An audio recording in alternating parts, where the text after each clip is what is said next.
If South Africans really wanted the land, the starting point would not be simply to protest or sift through theory alone, but focus in on the technical work of making communal land trusts fit into the actual land reform system that already exists in government.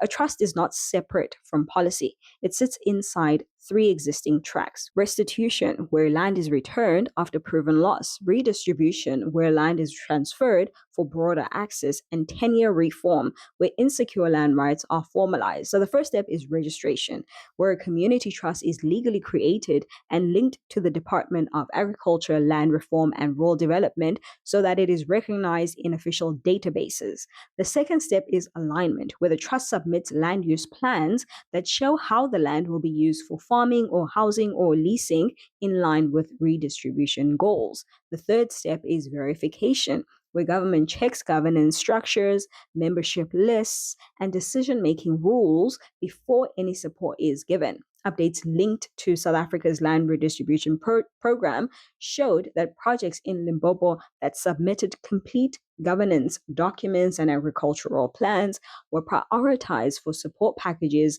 like fencing and starter inputs, while incomplete applications stayed in backlog, which shows how administrative readiness directly affects your access to state resources.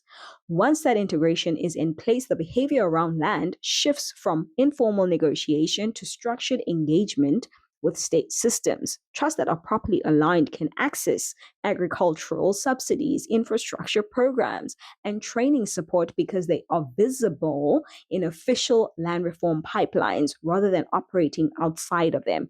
That visibility helps you so that government departments like agriculture and rural development allocate resources based on compliance, documentation, and alignment with policy goals rather than intention alone.